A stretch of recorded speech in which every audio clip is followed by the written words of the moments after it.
तो गाइस यहाँ पे सबसे पहले 5 क्वेश्चन हम हिस्ट्री के लेने वाले हैं जो आपके सिलेबस में है। तो देखिएगा, पहला क्वेश्चन जो कहता है कि रहस्यवाद का सिद्धांत जो है वो किसके द्वारा दिया गया था, ठीक है, या फिर किससे संबंधित है। तो इसका राइट आंसर क्या हो जाएगा दोस्तों, वो हो जाएगा जैन धर्म, ठीक है। रहस्यवाद का सिद्धांत जो है वो जैन धर्म से संबंधित है, इसको याद रखेंगे। जैन धर्म आप जानते हैं कि ये बहुत ही फेमस धर्म था। इससे जो अंतिम इसके जो 24वें तीर्थकार थे वो थे महावीर। और याद रखेंगे इनके जैन धर्म में एक प्रोसेस बहुत फेमस थी जिसका नाम था संलेखना, जिसके तहत क्या होता था, भूख पानी सब त्याग करके वहाँ पर क्या होता था, अपनी जान गंवा देते थे। इसी तरीके से ये आपका करेक्ट आंसर हो जाएगा। और जो मौर्य काल के कुछ शासक थे जिन्होंने अपनी जान इसी तरीके से दी थी, संलेखना प्रोसेस के तहत, ठीक है। क्वेश्चन नंबर अगला देखिएगा, तो कहते क्या यहाँ पर कि मौर्य काल का मानक सिक्का कौन था, ठीक है। मौर्य काल जो था उसका मानक सिक्का जो है वो कौन सा हुआ करता था, तो ये हो जाएगा आपका पड़, ठीक है। ये पड़ जो है ये मौर्य काल का मानक सिक्का हुआ करता था, ठीक है, स्टैंडर्ड कॉइन जिसे कहा जा सकता है। तो चलिए अगला क्वेश्चन देखिए, क्वेश्चन नंबर 3 में कहते हैं चित्तौड़ दुर्ग में विजय स्तंभ को किसने बनवाया था, इसका राइट आंसर आपको बताना है। तो चित्तौड़ दुर्ग में विजय स्तंभ जो बनवाया था वो बनवाया था किसने, तो 3 का राइट आंसर हो जाएगा आपका राणा कुंभा, ठीक। राणा कुंभा ने चित्तौड़ दुर्ग में विजय स्तंभ का निर्माण कराया। तो ये आपका राइट आंसर हो जाएगा ऑप्शन सी। अगला क्वेश्चन देखेंगे, तो कहते हैं यहाँ पर कि बंगाल, बिहार और उड़ीसा की दीवानी अंग्रेजों को दिए जाने का फरमान 12 अगस्त 1765 को किसने जारी किया था, ठीक है। बंगाल, बिहार और उड़ीसा की बात कर लेते हैं, तो इनकी जो दीवानी थी वो अंग्रेजों को दी गई और उसके बाद फरमान जब जारी किया गया तो वो कौन थे व्यक्ति, याद रखेंगे। 4 का राइट आंसर हो जाएगा, वो हो जाएगा शाह आलम द्वितीय, ठीक है। शाह आलम द्वितीय के द्वारा यह फरमान जारी किया गया था, तो ये आपका करेक्ट आंसर हो जाएगा। चलिए अगला क्वेश्चन यहाँ पे देखेंगे।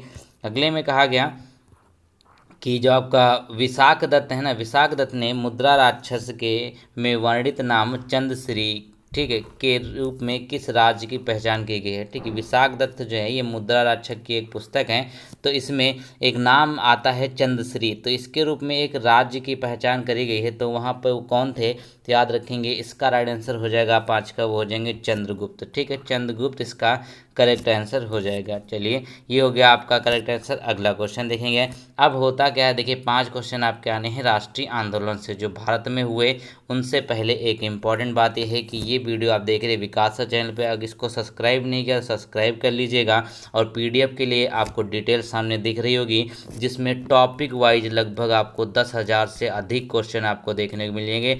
10,000 से अधिक, और सब कुछ इसमें आपको मिलने वाला है प्रैक्टिस सेट के साथ साथ, तो आप देखिएगा बहुत अच्छा है।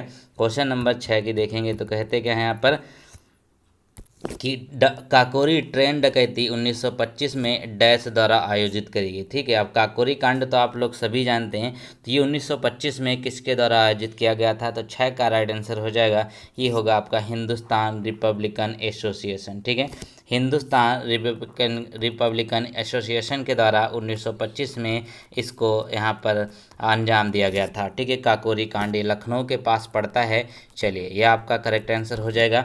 अगले क्वेश्चन में देखेंगे, तो कहते हैं यहाँ पर कि जो लंदन में द्वितीय गोलमेज सम्मेलन हुआ उसके आयोजन का केंद्र जो था वो क्या था, ठीक है। आयोजन का यहाँ पे केंद्र क्या था, द्वितीय गोलमेज सम्मेलन की बात कर रहे हैं। तो याद रखेंगे क्वेश्चन आता है कि सभी गोलमेज सम्मेलन में भाग लेने वाले व्यक्ति कौन हैं, तो वो है BR अम्बेडकर। इन्होंने सभी गोलमेज सम्मेलन में भाग लिया था। अब गांधी जी से भी क्वेश्चन आता है, तो उन्होंने पहले गोलमेज सम्मेलन में भाग लिया था, ठीक है। तो 7 का राइट आंसर होगा क्या, हो जाएगा सेंट जेम्स पैलेस में, ठीक है। सेंट जेम्स पैलेस जो था वहाँ पर द्वितीय गोलमेज सम्मेलन का आयोजन किया गया था। क्वेश्चन नंबर अगला देखिएगा यहाँ पर, तो भाई साहब क्वेश्चन नंबर 8 में देखें, तो कहते हैं निम्नलिखित में से किसने 1920 ईस्वी के नागपुर के भारतीय राष्ट्रीय कांग्रेस के अधिवेशन में असहयोग आंदोलन के प्रस्ताव को प्रस्तावित किया था, ठीक है। तो 8 का जो राइट आंसर हो जाएगा CR दास, ठीक है। CR दास जो हैं इनके द्वारा इसको प्रस्तावित किया गया था। ये असहयोग आंदोलन की हम बात कर रहे हैं 1920 में। अधिवेशन कौन था, नागपुर का अधिवेशन था।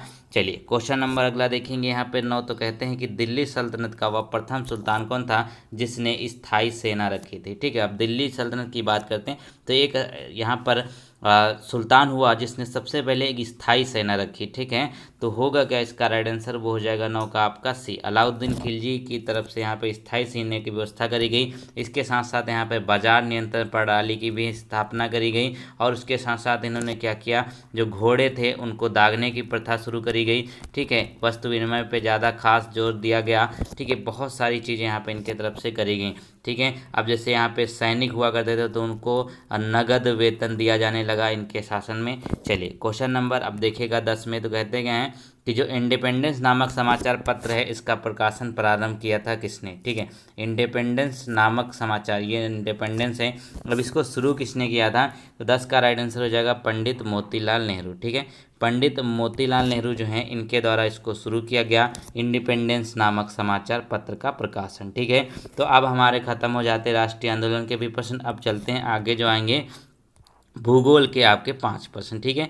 चलिए देखिएगा, तो कहते क्या हैं कि निम्नलिखित में से किसको भारत का पारिस्थितिक तप्त स्थल कहा जाता है, ठीक है। भारत का पारिस्थितिक तप्त स्थल कहा जाता है, तो होगा क्या, राइट आंसर हो जाएगा पश्चिमी घाट। जो वेस्टर्न घाट है ना, उसको हम जानते हैं इको हॉट प्लेस के नाम से, ठीक है। ये हॉट स्पॉट के नाम से भी जाना जाता है, ठीक है। याद रखेंगे पश्चिमी घाट। अब चलिए कमेंट में हमको बता दीजिए, अगर आप हमारी बात मानते हैं, तो इसकी पश्चिमी घाट की सबसे ऊंची चोटी का नाम, ठीक है। कमेंट में बताइए सबसे ऊंची चोटी का नाम आपको बताना है। अगला क्वेश्चन देखेंगे, तो कहते हैं 12 में कि एक देशांतर की सर्वाधिक दूरी कहाँ पर होगी, ठीक है। जो एक देशांतर होते हैं, एक पृथ्वी है उसमें अक्षांश होते हैं, ठीक है, और देशांतर होते हैं। तो बेसिकली यहाँ पर देखिएगा, तो कहते क्या हैं कि सबसे ज़्यादा उनकी दूरी जो है वो कहाँ पर होती है, तो 12 का राइट आंसर हो जाएगा विषुवत रेखा पर होती है, ठीक है। सबसे ज़्यादा दूरी विषुवत रेखा, विषुवत रेखा क्या होती है, जैसे मान लीजिए हमारी ये पृथ्वी है, ठीक है। तो ये जो हमारी होगी ना, ये जो सीधी रेखा जाती है, जिसको 0 डिग्री रेखा भी कहा जाता है, भूमध्य रेखा भी कहा जाता है, विषुवत रेखा भी कहा जाता है। तो ये आपका करेक्ट आंसर हो जाएगा। अगला क्वेश्चन देखेंगे यहाँ पे, तो कहते हैं दून घाटी किन हिमालय श्रेणियों के बीच बसी है, ठीक है। अब दून घाटी ये वही देहरादून वाला दून है, तो देखिएगा किन हिमालय श्रेणियों के बीच में ये बसा हुआ है, तो 13 का राइट आंसर हो जाएगा लघु और शिवालिक हिमालय के बीच, ठीक है। किसके, लघु और शिवालिक, बेसिकली यहाँ पे कहते हैं लेसर एंड शिवालिक हिमालयाज के बीच में दून घाटी स्थित है, ठीक है। क्वेश्चन नंबर अगर 14 में देखिएगा, तो कहते क्या हैं कि निम्नलिखित में से कौन सा कथन यहाँ पर सही है, ठीक है। कौन सा कथन जो है यहाँ पर वो सही है, तो 14 का राइट आंसर होगा वो हो जाएगा आपका, ये बताना है, ठीक है। तो देखिए रावत भाटा जो है ये गुजरात की बात कर रहे हैं, तो ये यहाँ पर गलत है, नरोरा भी गलत है और काकरा पार भी गलत है, ठीक है। तो आप देखेंगे कि उपरोक्त में से कोई नहीं यहाँ पे करेक्ट आंसर हो जाएगा, ठीक है। तो ये सारे के सारे जो हैं आपको गलत मैच किए हुए दिए हुए हैं, ठीक है। अगला क्वेश्चन देखेंगे यहाँ पर, तो चलिए अब देख लेते हैं यहाँ पे 15 क्वेश्चन। 15 में कहते हैं आपको सुमेलित करना है, तो राष्ट्रीय राजमार्ग आपको दिया है और जुड़ने वाले शहर आपको दिए हुए हैं, ठीक है। तो 15 की अगर यहाँ पे बात कर लेंगे तो क्या हो जाएगा, तो चलिए हम इसको मैच कर लेते हैं पहले, ठीक है। तो सबसे पहले हमको दिया हुआ है NH3, ठीक है। NH3 जोड़ता है किसको, ये जोड़ता है आगरा मुंबई को, ठीक है, आगरा मुंबई को जोड़ता है। अब NH4 की अगर बात कर लेंगे, तो ये जोड़ता है किसको है, ये चेन्नई ठाणे को जोड़ता है, यानी मुंबई को जोड़ता है। और NH11 की बात करें तो दोस्तों ये आगरा बीकानेर को जोड़ता है। NH24 की बात करें तो लखनऊ दिल्ली को जोड़ता है, ठीक है। तो ये आपका इस तरीके से मैच हो जाएगा, तो आपका ऑप्शन नंबर जो है वो यहाँ पर सी एकदम करेक्ट हो जाएगा। चलिए आप चलते हैं इकोनॉमिक्स की तरफ। 5 क्वेश्चन इकोनॉमिक्स के आपके एग्जाम में पूछे जाने हैं। तो कहते हैं कि जो संघीय बजट में प्राथमिक घाटा है, जो प्राइमरी डिफिसिट होता है, वो होता क्या है बेसिकली, ठीक है। तो जो संघीय बजट होता है यहाँ पे, जो प्राइमरी डिफिसिट होता है यूनियन बजट में, उसमें क्या होता है, तो 16 का राइट आंसर हो जाएगा आपका यहाँ पर। देखिए अब यहाँ पे इसको निकालने के लिए करते हैं, राजकोषीय जो घाटा होता है उसमें से ब्याज भुगतान को माइनस कर देते हैं, तो हमारा जो प्राइमरी डेफिसिट है, जो प्राथमिक घाटा है, वो आ जाता है, ठीक है। याद रखें किसमें, राजकोषीय घाटा माइनस ब्याज भुगतान। क्वेश्चन नंबर 17 में देखिए, तो कहते क्या हैं, बैंकों को अपनी तरल परिसंपत्तियों और कुल जमा एक निश्चित अनुपात बनाए रखने की आवश्यकता अनुपात क्या कहलाता है, ठीक है। ये देखिएगा, तो कहते हैं यहाँ पर जो आपका तरल है, बेसिकली यहाँ पे लिक्विड की बात कर रहे हैं, तो होगा का 17 का राइट आंसर वो हो जाएगा ऑप्शन नंबर बी। यहाँ पे जो SLR होता है, ठीक है, जो सांविधिक तरल निधि अनुपात होता है, वो यहाँ पर आपका इस क्वेश्चन को जस्टिफाई करता है, ठीक है। तो इसको इंग्लिश में अगर आप थोड़ा सा ध्यान से देंगे तो स्टैच्यूरी लिक्विडिटी रेशियो जो होता है SLR, ये आपका करेक्ट आंसर है, ठीक है। अगला क्वेश्चन देखिए 18 में, तो कहते क्या हैं कि निम्नलिखित में से कौन भारत के सभी ATM को यहाँ पे चलाता है, ठीक है। 18 में देखिएगा तो सभी एटीएम को कौन चलाता है, तो ये हो जाएगा आपका एनपीसीआई, ये याद रखेंगे। एनपीसीआई का मतलब क्या होता है, भारतीय राष्ट्रीय भुगतान निगम, ठीक है। भारतीय राष्ट्रीय भुगतान नियम के तहत सारे एटीएम, जितने भी किसी भी बैंक का एटीएम होता है वो सभी एनपीसीआई के तहत ही यहाँ पे रन करते हैं, एनपीसीआई के तहत ही या कार्य करते हैं, ठीक है। अगला क्वेश्चन यहाँ पे 19 कहता है कि भारत में राष्ट्रीय आय और व्यक्ति आय पर रिपोर्ट देने के लिए निम्नलिखित में से कौन जिम्मेदार है, ठीक है। 19 में देखेगा तो देखिए कहते हैं यहाँ पे जो आपकी प्रति व्यक्ति आय है, ठीक है, प्रति कैपिटा इनकम जो होती है या फिर, और यहाँ पे और देखें कहते हैं ना, और राष्ट्रीय इनकम, ठीक है, राष्ट्रीय और प्रति कैपिटा ये दोनों की जो रिपोर्ट यहाँ पे प्रकाशित करी जाती है किसके द्वारा करी जाती है, तो इसके ऑप्शन देखेंगे। तो दोस्तों इसका करेक्ट आंसर जो हो जाएगा वो हो जाएगा यहाँ पे सांख्यिकी और कार्यक्रम कार्यान्वयन मंत्रालय के द्वारा, ठीक है। सांख्यिकी और कार्यक्रम कार्यान्वयन मंत्रालय जो होता है, ministry of statistics and programme implementation, इसके द्वारा ये डाटा प्रकाशित किया जाता है। क्वेश्चन नंबर अगर 20 में देखेगा तो कहते हैं 1921 की जो नई आर्थिक नीति आई थी वो क्या है, उसकी विशेषता क्या है, तो देखिएगा ये बेसिकली यहाँ पे एलपीजी है। एलपीजी ये आप ये समझिएगा लिक्विफाइड वाला नहीं है, ये एलपीजी का मतलब क्या है, ये तीन आपको टर्म आपको देखने को मिलते हैं। एक तो इसमें मिलता है लिबरलाइजेशन मतलब उदारीकरण, दूसरा देखने को मिलता है यहाँ पर आपका प्राइवेटाइजेशन मतलब का अधिक बाजार, ठीक है, और यहाँ पे ग्लोबलाइजेशन, ठीक है, यहाँ पे जो निजी क्षेत्र का विस्तार, या फिर तो तीन इसमें मिलते हैं। एलपीजी वाली यही आपकी नीति थी 1991 में, ठीक है। तो होगा क्या आपका आर्थिक नीति जो है तीनों से संबंधित यानी कि उपयोग, तो सभी इसके करेक्ट आंसर हो जाएंगे। अगला क्वेश्चन यहाँ पे देखेंगे, आप कहते हैं यहाँ पे 5 क्वेश्चन आपके आएंगे किससे, संविधान से, ठीक है। तो कैबिनेट का तात्पर्य क्या है, जो कैबिनेट होती है इसका तात्पर्य है वो क्या होता है, तो 21 का करेक्ट आंसर हो जाएगा यहाँ पर ऑप्शन नंबर बी वाला, ठीक है। कैबिनेट स्तर के जो मंत्री होते हैं वो आपके यहाँ पे कैबिनेट का मतलब होता है, ठीक है। चलिए 21 का राइट आंसर हो गया। अगला क्वेश्चन देखिएगा, कहते हैं भारतीय संविधान का सबसे बड़ा एकांकी स्रोत क्या है, ठीक है। अब जो सबसे बड़ा स्रोत है भारतीय संविधान का वो कौन सा हो जाएगा, तो सभी को पता होना चाहिए कि जो आपका भारत सरकार अधिनियम है, गवर्नमेंट ऑफ इंडिया एक्ट 1935 वाला, इसका सबसे ज़्यादा प्रभाव देखने को मिलता है किस पे, भारतीय संविधान पे, इंडियन कॉन्स्टिट्यूशन पे सबसे ज़्यादा इसका फर्क देखने मिलता है। डी आपका करेक्ट हो जाएगा। अगला क्वेश्चन देखेंगे तो कहते हैं कि संविधान के किस अनुच्छेद में संहिताबद्ध है कि मंत्रिपरिषद लोकसभा के प्रति सामूहिक रूप से उत्तरदायी होगी, ठीक है।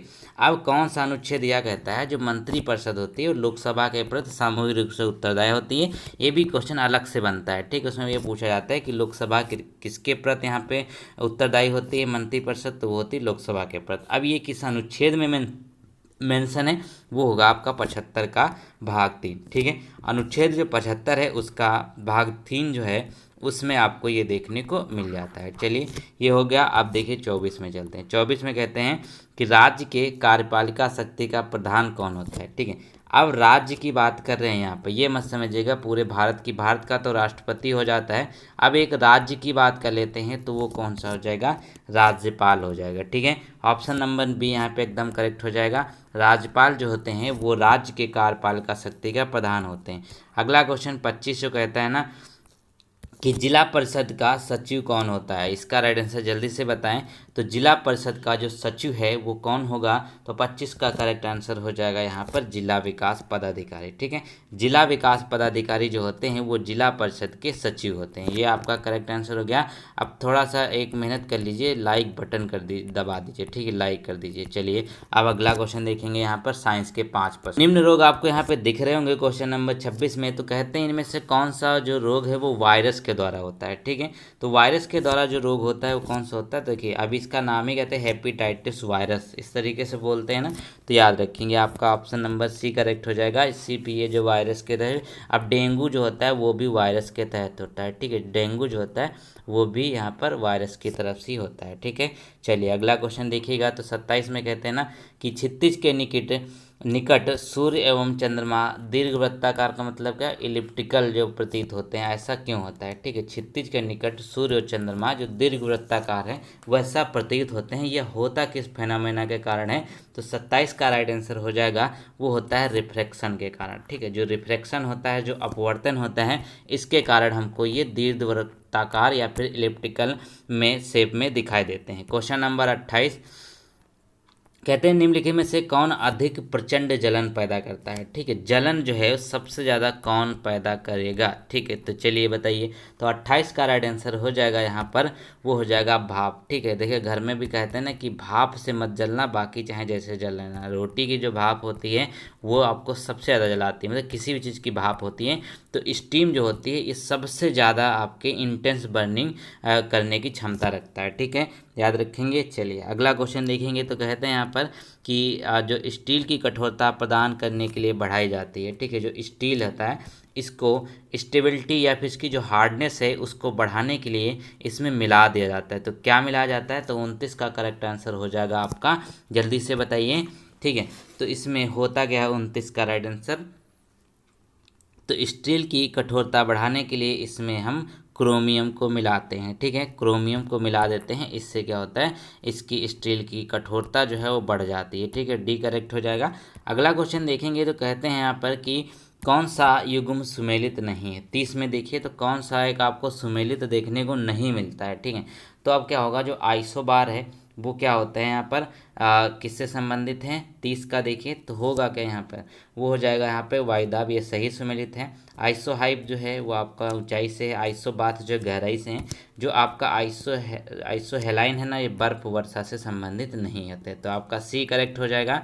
चलिए आप चल देते हैं यहाँ पर। बाकी क्वेश्चन देखने से पहले जैसे मैथ वगैरह है, रीजनिंग, उससे पहले हम क्या करेंगे, करंट अफेयर के 10 क्वेश्चन और जनरल अवेयरनेस के। ठीक है, जीए की, ये आपका सिलेबस में दिया हुआ बहुत अच्छे से। ठीक है, तो इनको हम पहले ख़त्म कर लेते हैं। तो चलिए करंट अफेयर के 10 प्रश्न ले लेते, बहुत बेहतरीन है। तो पहला क्वेश्चन जो कहा गया यहाँ पर कि किस बैंक ने लाइफ स्टाइल केंद्रित कारपोरेट वेतन खाता लॉन्च किया। ठीक है, एक बैंक है जिसने लाइफ स्टाइल केंद्रित कारपोरेट वेतन खाता के नाम से लॉन्च किया है।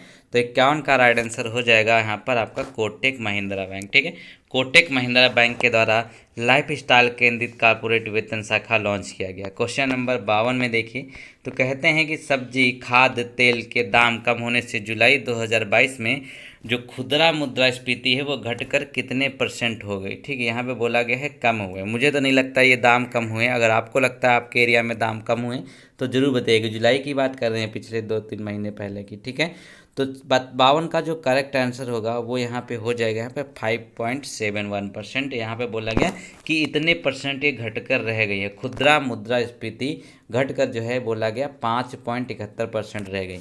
अगला क्वेश्चन देखिए तो कहते हैं कि भारतीय रेलवे सुरक्षा बल द्वारा जो आरपीएफ है ना उसके द्वारा एक अभियान लॉन्च किया गया। ठीक है, वो कौन सा है। ठीक है, नया अभियान शुरू किया गया है तो वो याद रखेंगे। 53 का आपका करेक्ट आंसर हो जाएगा क्या, वो हो जाएगा ऑपरेशन यात्री सुरक्षा। ठीक है, ऑपरेशन यात्रियों की सुरक्षा को और पुख्ता बनाने के लिए यहाँ पर भारतीय रेलवे सुरक्षा बल के द्वारा एक कार्यक्रम लॉन्च किया गया है, ऑपरेशन यात्री सुरक्षा। अगला क्वेश्चन कहते हैं कि हाल ही में किस बैंक के द्वारा बैंक ने उत्सव सामावधि योजना की शुरुआत करी है। ठीक है, ये बताना है आपको, हाल ही में किस बैंक के द्वारा बैंक ने उत्सव सावधि जमा योजना शुरुआत की है। ठीक है, तो यह आपको बताना है। तो 54 का आपका करेक्ट आंसर होगा, वो हो जाएगा यहाँ पर ऑप्शन नंबर बी। ठीक है, एसबीआई यहाँ पे एकदम करेक्ट हो जाएगा। ठीक है, सेंट्रल बैंक ऑफ इंडिया जो है ना ये आपका करेक्ट आंसर हो जाएगा, इसने उत्सव सावधि जमा योजना की शुरुआत करी। ठीक है, अगला क्वेश्चन देखिए तो कहते हैं यहाँ पर 55 में कि हाल ही में किस नेट ग्रिड का नया मुख्य कार्यकारी घोषित किया गया, अधिकारी बनाया गया। नेट ग्रिड का जो नया कार्यकारी अधिकारी या फिर जो सीईओ होते हैं ना वो नियुक्त करे गए, वो कौन हो जाएंगे। तो 55 का राइट आंसर हो जाएगा ऑप्शन नंबर यहाँ पे सी। ठीक है, पीयूष गोयल यहाँ पे करेक्ट हो जाएंगे।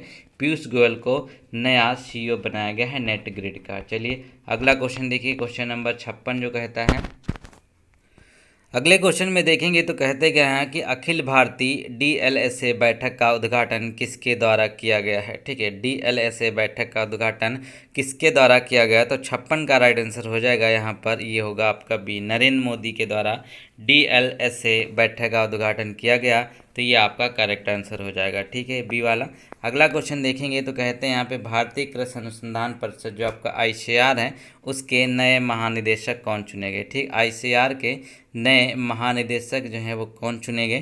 तो 57 का ये करेक्ट हो जाएगा यहाँ पर आपका, हिमांशु पाठक जो हैं इनको आईसीआर के नए महानिदेशक के रूप में चुना गया है, director general of Indian council of agriculture research. ठीक है, अगला क्वेश्चन देखिए, इसका मुख्यालय कहाँ, दिल्ली में है। अगला क्वेश्चन कहता है कि मुख्यमंत्री महतारी न्याय रथ यात्रा को किस राज्य सरकार ने शुरू किया है। ठीक है, एक क्वेश्चन है यहाँ पर कि मुख्यमंत्री महतारी न्याय रथ यात्रा के नाम से एक योजना शुरू करी गई, किसके द्वारा शुरू करी गई, तो याद रखेंगे ये आपका हो जाएगा छत्तीसगढ़। ठीक है, छत्तीसगढ़ के द्वारा इस योजना को शुरू किया गया, जिसका नाम रखा गया मुख्यमंत्री महतारी न्याय रथ यात्रा।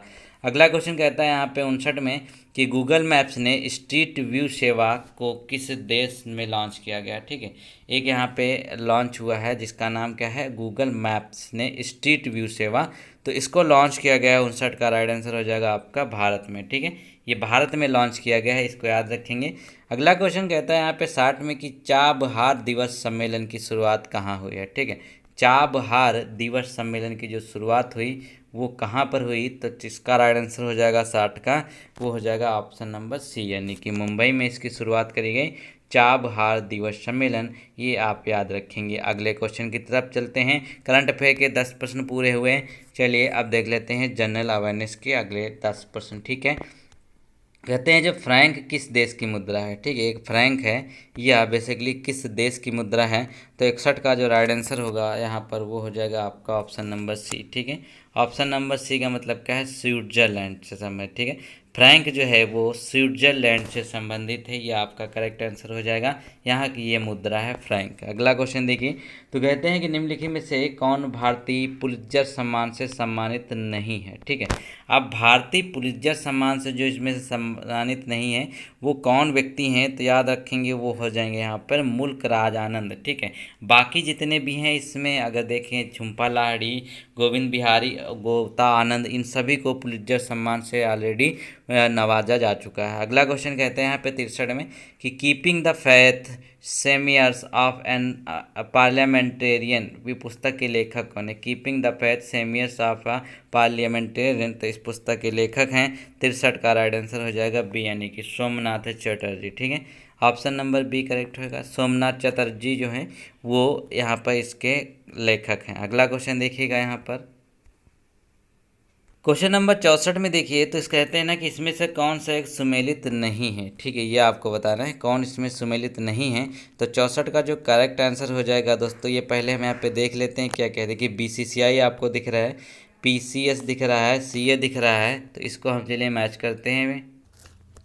तो 64 में कहते क्या है, जो बीसीसीआई है वो तो सभी को पता है कि इंडिया के क्रिकेट कंट्रोल बोर्ड है, पीसीएस जो है ये आपका पाकिस्तान क्रिकेट कंट्रोल बोर्ड है, अब यहाँ पे सीए जो है ये क्रिकेट ऑस्ट्रेलिया है। ठीक है, यहाँ पे इंग्लैंड क्रिकेट बोर्ड है, इसी भी नहीं है, तो याद रखेंगे ऑप्शन नंबर डी जो है आपका ये करेक्ट हो जाए। अगला क्वेश्चन यहाँ पे कहता है कि निम्नलिखित में से कौन सा सही सुमेलित नहीं है। ठीक है, जो सही सुमेलित नहीं ये आपको बताना है। तो 65 में अगर आप ध्यान से देखेंगे तो होगा क्या, वो हो जाएगा यहाँ पर आपके लिए देखिए, तो जो पारिस्थितिक विज्ञान का केंद्र है वो बेंगलुरु में स्थित है। ठीक है, फिर कहते हैं जो वन्य प्राणी है ना, भारतीय वन्य प्राणी संस्थान है देहरादून में, सही है।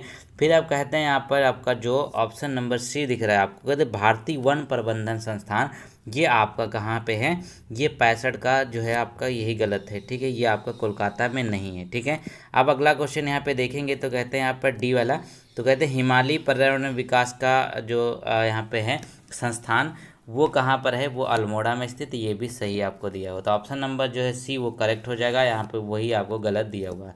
क्वेश्चन नंबर अगर 66 देखिए तो कहते क्या हैं कि टेबल टेनिस किस देश का राष्ट्रीय खेल है। ठीक है, जो टीटी है तो टेबल टेनिस है वो किस देश का है, तो अपने एक पड़ोसी देश है जिसको यहाँ पर आप सभी को पता है बहुत लोग भर भर गालियाँ देते हैं, तो इसका राइट आंसर क्या हो जाएगा, वो हो जाएगा आपका चाइना। ठीक है, चाइना जो है ये आपका करेक्ट आंसर हो जाएगा, ये आपका नेशनल स्पोर्ट है। ठीक है, अगला क्वेश्चन देखिएगा तो कहते हैं जो कुष्ठ रोग दिवस है ना वो कब मनाया जाता है। ठीक है, कुष्ठ रोधी दिवस कब मनाया जाता है, तो 67 का करेक्ट आंसर जल्दी से बताइए, तो ये हो जाएगा आपका 30 जनवरी को। ठीक है, 30 जनवरी को हम कुष्ठ रोगी दिवस के रूप में मनाते हैं, बेसिकली एंटी लेप्रेसी डे भी मनाते हैं इसको। ठीक है, चलिए 68 में कहता है निम्नलिखित में से कौन सा एक नृत्य का शास्त्रीय रूप है। ठीक है, नृत्य का जो शास्त्रीय रूप है ये आपको बताना है, तो हो गया। देखिए अब क्या कहते हैं, ओडिसी जो है ये इसका शास्त्रीय रूप होता है। ठीक है, याद रखेंगे। आपका 68 का जो सी करेक्ट आंसर जो ओडिसी जो है ये इसका शास्त्रीय रूप है।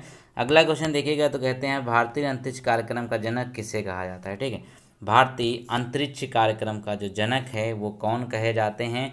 तो 69 का राइट आंसर हो जाएगा आपके लिए, वो हो जाएगा बी यानी कि विक्रम साराभाई। इनको क्या कहा जाता है, father of Indian space programme. अगला क्वेश्चन 70 कहता है कि देश भर में फांसी का फंदा सिर्फ बनाया जाता है। ठीक है, ये देखिए कितना बेहतरीन क्वेश्चन है। देश भर में फांसी का फंदा जो बनता है वो कहाँ पे बनता है, वो बनता है बक्सर जेल में। ठीक है, जो बक्सर जेल है मात्र वहीं पर इस फंदे को बनाया जाता है। तो ये आपका करेक्ट आंसर हो गया। दोस्तों अब यहाँ पे हमने जितने भी क्वेश्चन कर लिए, अब हमारा बचता क्या है, बचता है जो आपका रीजनिंग का पोर्शन है, मैथ का है और आपका टेबल है। और पैसेज तो आप लोग करते नहीं हैं, मैं भी इसीलिए नहीं कराता हूँ। तो वीडियो अगर आपको अच्छी लगी है तो इसको लाइक ज़रूर करें। पीडीएफ के लिए डिस्क्रिप्शन में चेक करना बिल्कुल ना भूलें, वहाँ से ले लीजिए। बहुत ज़्यादा क्वेश्चन उसमें हैं, इंपॉर्टेंट सब आपको मिलेंगे, खुद से बनाए हुए हैं। ठीक है, चलिए क्वेश्चन अब देख लेते हैं अगले यहाँ पर।